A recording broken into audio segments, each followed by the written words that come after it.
Welcome to the intersection of technology, cybersecurity, and society. Welcome to ITSP Magazine. You're listening to a new Redefining Security podcast. Have you ever thought that we are selling cybersecurity insincerely, buying it indiscriminately, and deploying it ineffectively? Perhaps we are. So let's look at how we can organize a successful InfoSec program that integrates people, process, technology, and culture to drive growth and protect business value. Knowledge is power, now more than ever.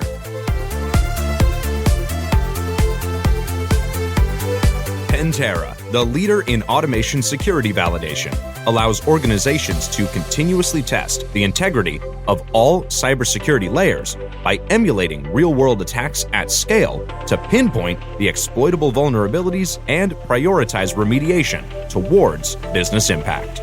Learn more at www.pantera.io. EdgeScan offers continuous vulnerability intelligence as a service, accurately identifying vulnerabilities and exposures across the full stack. All threats are verified by cybersecurity experts, providing exploitable risk and remediation guidance, virtually false positive free. Learn more at edgescan.com.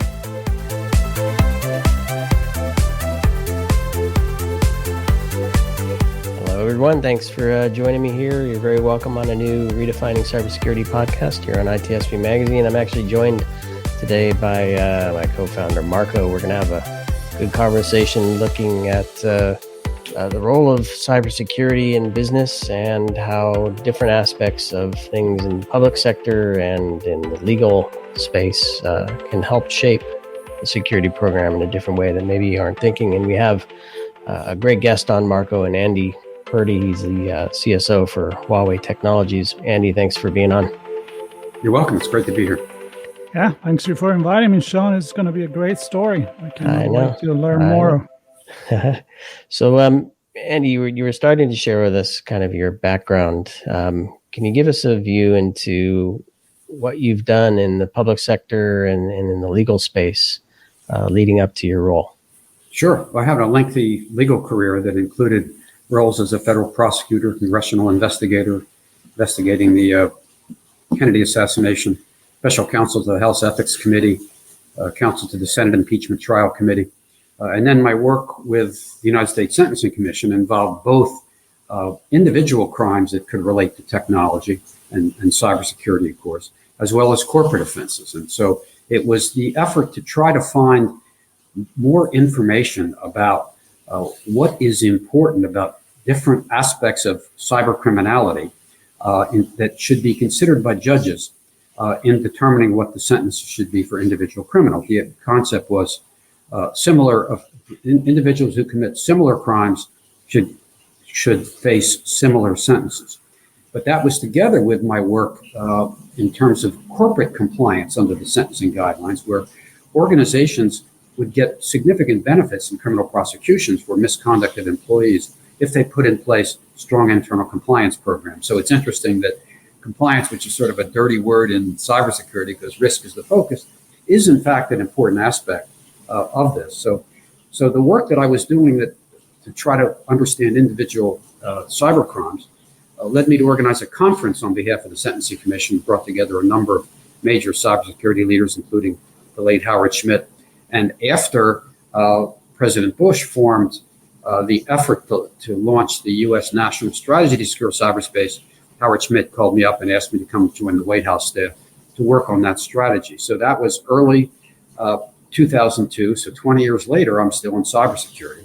The last 10, I've been involved with Huawei with a number of interesting roles in between. But I was recruited to join Huawei by John Suffolk, who's still our global Chief Security and Privacy Officer. I'm in charge of the USA Cybersecurity and Privacy.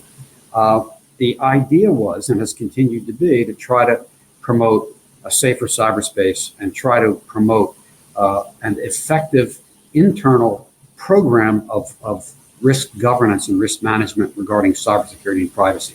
And so our organizing a global platform for governance for cybersecurity and privacy for our company, then with similar kinds of operations within the United States, for example, where you would have individuals in the different components that are relevant to cybersecurity and privacy, which could be IT, legal, human relations, training people, and more technical people in sales and meeting standards and regulatory requirements, meeting customer requirements, would all be part of a committee. And we have a global committee where you have the president of one of our global organizations, consumer, carrier, enterprise, would all be on this global committee. And their job is to maintain a global risk governance process where the requirements are developed by experts, the requirements are communicated, and their internal systems such as self-checks and audits to make sure the individual responsibilities are being met. So it might be requirements to train your average person once or twice a year. It might be special requirements to train your technical people more often. Technical people need to have certain certification, certain requirements for the protection of data consistent with the particular country in which we're doing business, and the particular requirements of customers. So a combination of risk management and compliance, where you are continually evolving what your requirements are. It's to be consistent with your business objectives and your risk environment, but you have systems in place so that the bosses who don't need to be experts have some capability to know whether you're doing what you need to do to manage risk, to meet the requirements of our customers, to meet the requirements of governments in the countries in which we do business. It's a mouthful, Andy, and it generates a ton of questions for me. Let me start here. Well, if you have a difficult question, we'll be out of time. So That's right.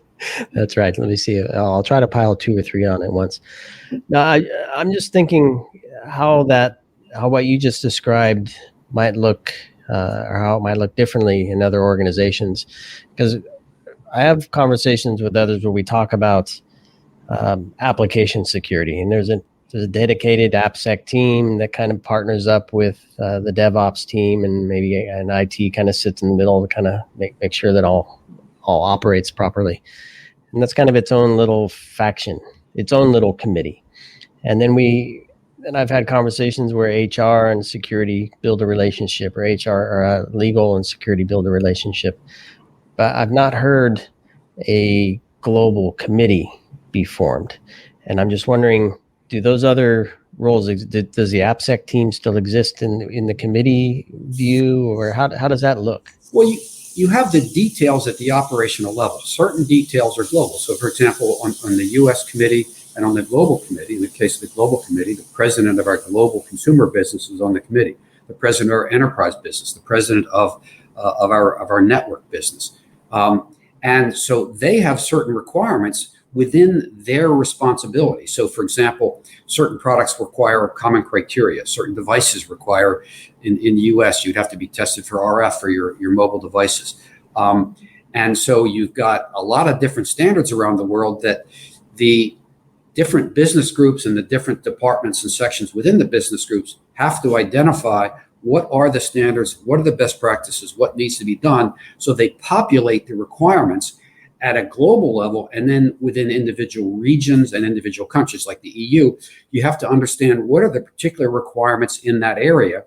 And so that's why, for example, for privacy, the company has basically tried to follow the European Union GDPR, their general rule on data privacy, as a company generally. So we don't have to do any more instances of many different things all over the world, that you can have as much commonality as you can. And then certain places you might have a higher risk requirement. So all the kinds of things you're thinking of, just that we're a large company, we're in 170 countries.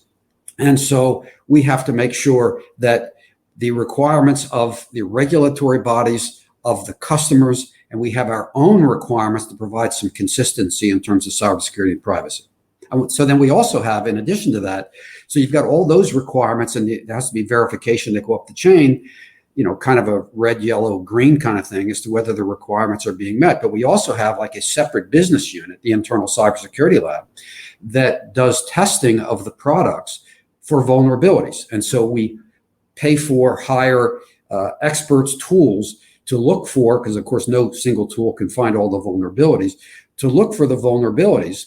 And when there are problems, it goes back to the people whose job it is to meet the requirements, and their internal KPIs have to be key performance indicators, have to be married up with their departments, with the business group, and so forth, so that if something gets bumped back from our internal cybersecurity lab, they've got to fix it the first time. Or if the problem occurs again, they're going to hit problems. So you're creating that internal self-check, that internal audits, and we have the 9,000 audits in certain business experiences, certain companies, certain customers would require certain kinds of audits. So it's a complicated thing, but I think it's one that we've had great success with, and our challenges are the same as any big company, the same as any company in whatever the business group is, and we have the larger global challenges of which you're aware. So promoting a safer cyberspace, more accountability, more transparency, which we continue to advocate for, is at the heart of what we're trying to do.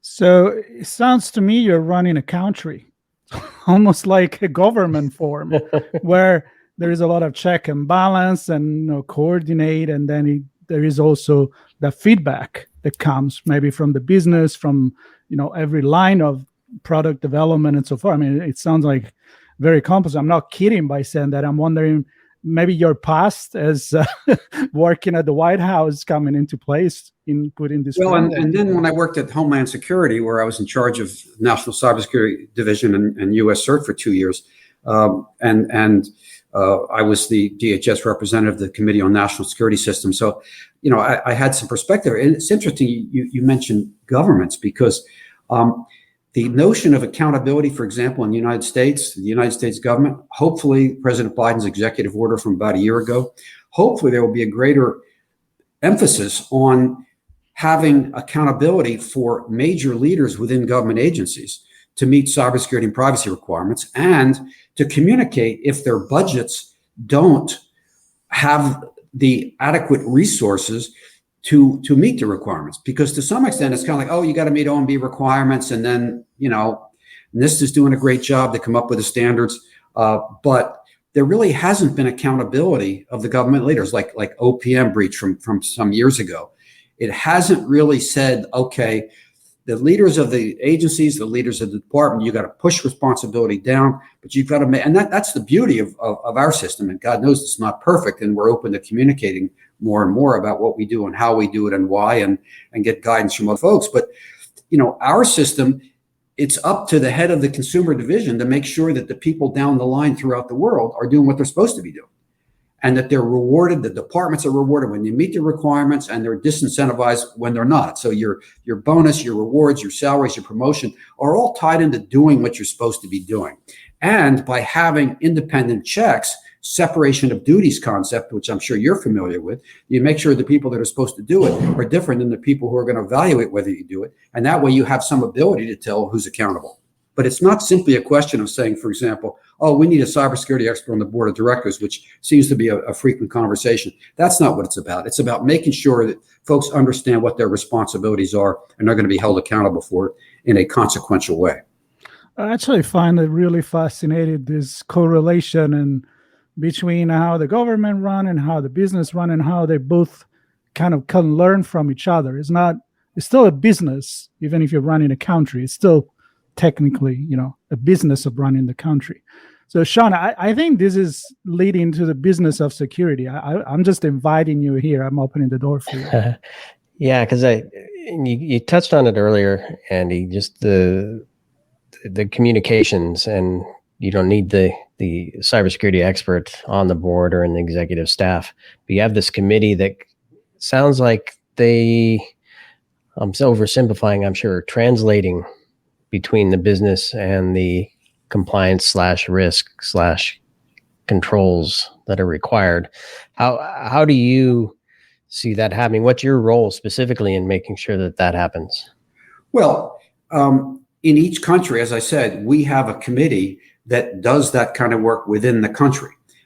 So making sure that we are following the requirements. For example, if we have a contract, and this is a little more in the past than in the future, but if we have a contract where we've sold equipment and then we might service the equipment, that making sure that we are following the requirements for accessing the customer's network or system pursuant to the agreed upon rules. So, for example, if the customer were to say, okay, here's the password for you guys, so whoever men or women are servicing it, they will use this password. No, that's a non-starter for us. It may be easier for the customer to have only one password, but we need the separate login credentials for each individual. And that's part of our responsibility, of course, if an employee leaves or responsibilities change, those privileges have to be stripped away. They have to be changed. They have to be taken back. And so sometimes that takes a little more effort. It costs a little more money. And so when there are major problems, we would be communicating up. And that's the bottom line, is those issues that aren't resolved consistent with what's been agreed to need to get escalated. Those situations where, maybe a company's had a major data breach, and so, they need to hire some outside investigators, maybe they've got to pay something. So there needs to be some decision making. And if certain things change, and then certain resources are necessary to have more people to meet the requirements, not just in terms of doing the business, but from the cybersecurity and privacy perspective, that has to be escalated to a higher level for the decision makers. And they own the risk, just as they own the risk in everything in the organization. And if they decided, well, we don't want to spend the money on X, Y, or Z, then that's the decision. But we who are teeing that up, of course, companies around the world, we have to make clear, this is the consequence, here's the choice, here's what you do, here's what best practices are, or here's what the standard is. And if you're going to do this, you're going to be outside of the mainstream of what you're supposed to do. And it's on you. You have to take the responsibility. And this may seem like a silly question as well, but I'm going to ask it anyway. The budget to do what you do, and the global organization do what it does. There's a point where it just doesn't make sense to put more money into mitigating risk and implementing controls and then auditing all that stuff and reporting on it. And I'm just wondering, is the budget set and you kind of manipulate the risk within the budget, or do you find that it's regular, we've exceeded the risk level, we need more budget, even though we had a set amount previously? Well, it's really communication, and it's continuous learning, it's continuous improvement. So if the risk environment changes, or there's some change in business objectives which affect the risk environment, if there's an impact on the resources, that has to be communicated up the chain, so they can decide, are they going to accept the risk, or they're not going to provide the additional resources. Obviously, nobody has unlimited funds, and we spend an awful lot, like large companies do, to meet these requirements. And kind of the evolution. So, for example, a major evolution now that many companies around the world are doing is toward a zero trust concept. And that's very important, to make sure that you have the funding, you have the technical capabilities to have that kind of continuous validation of just about everything, so that you can manage the risk appropriately. I'd like to kind of keep on this, but also talk about scalability. Like you mentioned change, and you have a very complex machine that sounds like it's working very well. Is that something that you think is unique to a multinational company like IUA or other multinational company, or is a model for cybersecurity that could be scaled down to any other size company? Well, I think the idea is that regardless of the size of your organization, whether it's governmental or private, there needs to be some kind of an enterprise-wide capability to manage risk and to articulate and develop and over time improve the requirements, understanding the threats, the vulnerabilities and consequences, understanding the business objectives, and need to push down of the different components of those who contribute to managing that risk. And most of it's generated by them. Here's what the requirements are. Here are the best practices. Maybe we hire an outside consultant to recommend we use this standard or that standard, or this process, or maybe this kind of a role we're not going to play because the risk is too great. It can't be managed effectively. So I think any organization needs some kind of an enterprise-wide, risk management. You see, for example, in the session, coincidentally, that NIST is taking at the time of recording this, NIST Cybersecurity Framework Conference to develop a Framework 2.0.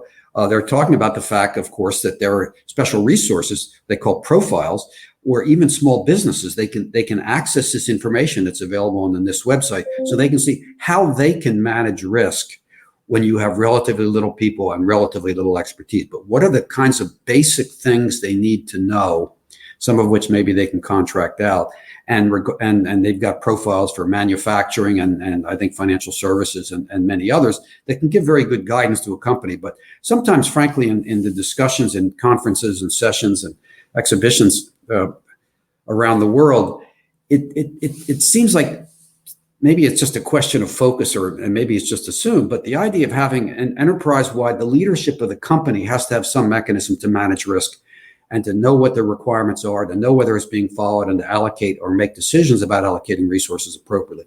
To me, that's a given. Boy, so many directions to go here. Let me ask this. How involved are you and these committees in, I guess a lot of conversations I have, I'm going to back up a little bit. A lot of conversations I have, it's security comes in and kind of plugs the holes, reports on where the current risk is, and tries to help mitigate what's already been built. AppSec tries to help maybe shift some of those things left, but I think generally on the broader operational view, security is kind of left to pick up the pieces after the fact. And I'm just wondering how involved are you in deciding or helping to determine this is the strategy we're going to take from a business perspective. These are the types of systems we're going to use, and the way we're going to architect it, the types of data we're going to create, collect, store, share, whatever, and perhaps reduce some exposure before it even becomes a problem for security to then have to mitigate that exposure. Well, I certainly don't think of it as picking up the pieces. I think the culture that I think we've developed over time has been that, let's say you're talking about a new business opportunity and new products. So right now, we've created specialized teams, for example, in ports, for the automation of ports. And so the security is part of that. So it's not a question of they do whatever the hell they want and then you bring in the security people. It's like the considerations of cybersecurity and privacy are part of the development of what they're going to do and how they're going to do it. And the articulation of requirements is not led by us, but we help inform what those are and help inform the ability to assess them, to do self-checks and other kinds of informal or formal audits to meet those requirements. But also part of it is, in terms of when you talk about picking up the pieces, kind of implies an incident or some kind of a response. So we work closely with the business groups of course, and most companies do this. So I'm not saying, we're special in this, work together to understand, okay, here are the crisis management, here are the incident response capabilities. So making sure there's training and tabletop exercises. Okay. And the business, of course, is saying, well, this is kind of bad stuff that could happen. We've seen it in other companies, maybe not publicized, maybe publicized. And so the idea of, okay, when something happens, setting up the crisis team is usually led by the business to figure out what happened, where did it happen, how serious it is, knowing exactly when to work with the customers to make sure, that they've got to be really managing it, to make sure the legal requirements for reporting are being met by the customer, and to the extent we have such requirements are being met by us. And so that training, and also, of course, the after action, that when some stuff hits the fan, talking about, okay, this is what happened, investigating the cause of what happened, and looking at how we respond, but also looking at what else could have happened. Maybe something really big almost happened. So looking at what came close to happening and then coming up and reporting up to management. This is what happened. This is the lessons learned. This is what we need to do different. Here's how we need to change the processes. So it really is very much of a team approach. And, it's a continuous kind of thing where you're trying to improve, trying to learn lessons because, bad stuff happens. So continuous learning, continuous improvement. How much do you look at from either a planning and investment perspective to say, this is the direction of technology, this is the direction of the market, this is the direction of government and policy, and in order, like ESG, for example, is a big topic. These are big things that are moving that don't impact us today, but we have to prepare for to ensure that our organization stays resilient, that our committee stays resilient, that our security teams stay resilient? How do you balance that? Well, it's a tricky thing, of course. I mean, I think invested $22 billion in research and development last year, in the top 5 in the world. And part of that is, as we're developing new technologies, trying to develop greater capabilities using, for example, of course, big data analytics, artificial intelligence, augmented intelligence, to try to have greater abilities to identify risk in advance, to detect concerning activities. Of course, you've seen a lot of the publicity in the U.S. government trying to increase the sharing of information among organizations where something may not obviously be of broader concern, but to start sharing sooner, because if somebody connects the dots, you might realize that little thing is of greater concern. And so that's why we participate in information sharing with the various certs around the world and so forth. But trying to improve the capabilities for prevention, for detecting, for isolating and mitigating, minimizing the effect of the damage, because the bad guys are going to get in, bad stuff's going to happen, but trying to mitigate the damage from it, and learn from the little things so you can help prevent the big things. I guess I'm going to keep going with my pendulum. First, I brought you on the smaller scale. Now I'm going to bring you on the bigger scale, which is, of course, your company works with a ton of government. You're in the communication business, so a lot of policy, a lot of balancing and politics, I would say. The importance of collaboration at a global level for cybersecurity in the interest of each country. I don't know, I'm being idealistic here, but this is just who I am. Where are we going? Are we on a good point? Is there more we can do? What's your view on that? Well, it's an exciting time, and frankly, it's been pretty exciting for quite a while. Maybe it'd be good if it was a little less exciting, right? But some of the cyber attacks that have taken place, and some of them are almost 2 years ago now. SolarWinds, Microsoft Exchange Server, for example, reminding us of the capabilities of malicious cyber actors, what they can do without us being able to quickly identify what they do. Refreshing the fact that we have to assume that they're going to get in, and in fact they are in. And frankly, and this gets a little bit to what you were just talking about, is I think there's a growing recognition that the concept of trusted suppliers may go by the wayside, because if by that you mean you do less scrutiny of what they do and how they do it, I would suggest that I think that's a mistake, because the bad guys can hack into the good guys. And so if they hack into the good guys and they're proceeding throughout their systems and networks and those they interact with, they then have the ability to do, national security level intelligence gathering, to launch disruptive attacks, to steal data and send it someplace else. And so that's part of why the zero trust is so important, because obviously the idea of a perimeter in cybersecurity is long good. But since President Biden's executive order in 2021, there's been a greater, more widespread recognition of the importance of zero trust. And I think that's a very good thing. I think you see the work after some of these cyber attacks of the European Union, for example, and obviously Germany, part of the European Union, the work they've been doing to try to understand the 5G and beyond threat landscapes and how to detect better, how to evaluate products. I know I saw something a month or two ago that Nokia put out, where somebody was accusing them of stealing data or sending it back. And they put out a statement, which I certainly could relate to, where they said, well, they don't have the ability to do that. They sell the products, the carriers control it.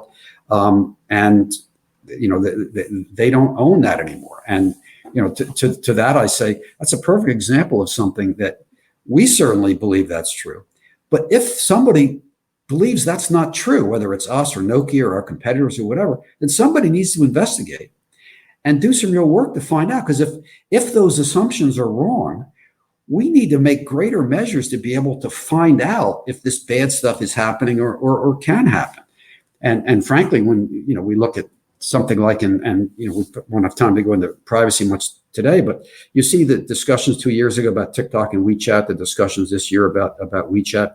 And 2 years ago, the focus was really on ownership and control, which is a typical approach the U.S. government understandably takes to things. Now, in the recent New York Times article about WeChat, about TikTok, it sounds like, and I don't know if this is true, but it sounds like they're negotiating with the U.S. government for a possible national security agreement, which is the idea of putting in risk mitigation measures overseen by the U.S. government to make sure the data, which was one of the major issues of the WeChat situation, the data is not going to anybody it's not supposed to go to, whether it's to China or anybody else. So ownership and control is fine, but we need to have some idea and hopefully some greater ability to audit companies.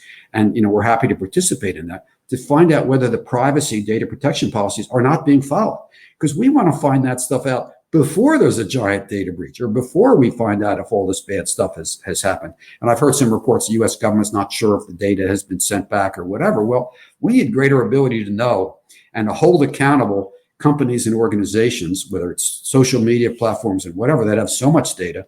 If we really care about privacy, we're going to do a whole lot more than we've been doing in this country. Yeah, and talk about sustainability. I mean, if there's a serious issue there, it's not that an organization isn't going to survive for very long, right? So, and perhaps, I don't know, maybe markets change and things change because of that at a broader scale. Well, some of the big data breaches, you see the stock plummet, and then eventually the stock comes back, and then the company's okay. So, but if there are government sanctions because of something, that's why the European Union is so skeptical of coming up with a new privacy shield provisions. Right. Yeah, and the whole sovereign cloud. I mean, there's a lot of fun stuff to talk about there.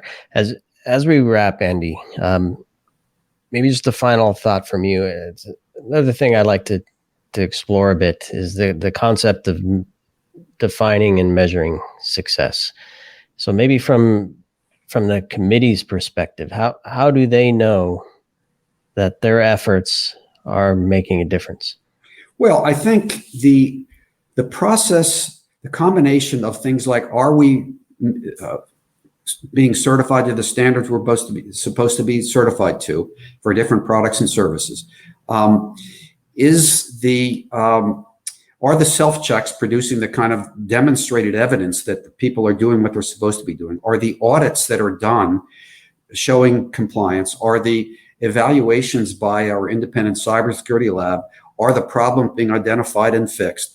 The feedback from our customers showing that we are successfully, with them of course, successfully meeting the regulatory requirements, the contractual requirements, because we get burned financially if we don't meet those requirements. If we do really bad stuff, it's going to hurt our reputation, and our ability to do business is going to be devastated. So this would all have a terrible, terrible impact. I think part of the reality, and this cybersecurity framework workshop is talking about this, the metrics about success is tricky, but metrics that are saying, okay, what is the risk profile of a company? And where do they need to go to a better risk profile given their business objectives? And so what needs to happen? And are those things being happening along the way, so that there's some kind of accountability? And that's something that you can facilitate with contractual requirements, maybe disclosure requirements with government. You certainly want to minimize prescriptive regulations by government, because I don't think that helps facilitate the kind of risk management that can be most effective. The reason I ask that question is oftentimes I hear the MTTX, right?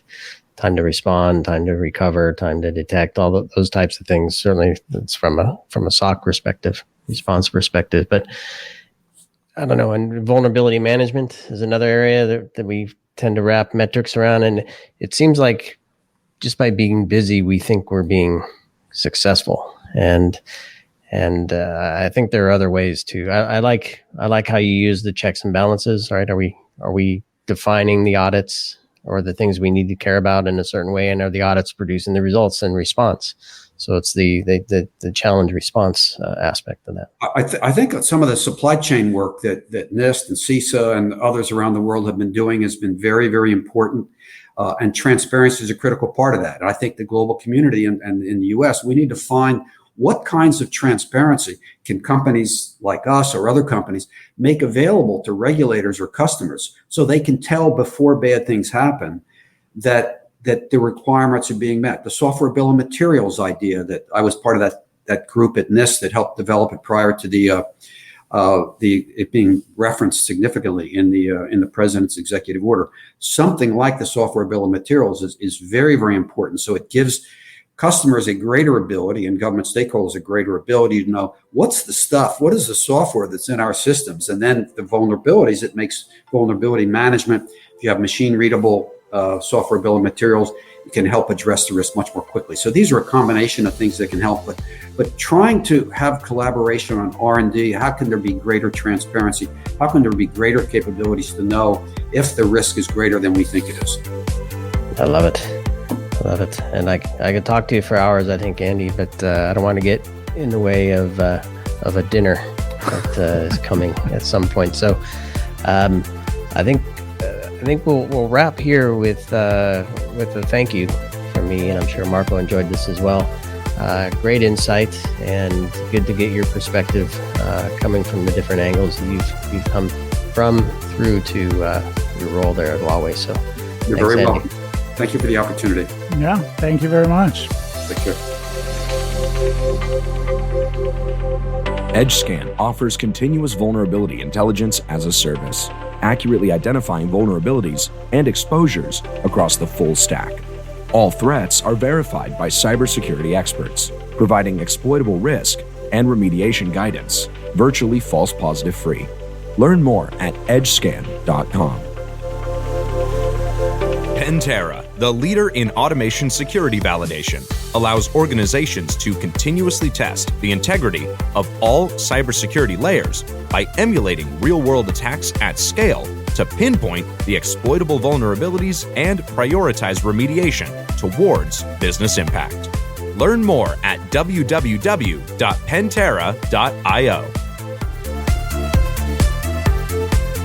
We hope you enjoyed this episode of Redefining Security podcast. If you learned something new and this podcast made you think, then share itspmagazine.com with your friends, family, and colleagues. If you represent a company and wish to associate your brand with our conversations, sponsor one or more of our podcast channels. We hope you will come back for more stories and follow us on our journey. You can always find us at the intersection of technology, cybersecurity, and society.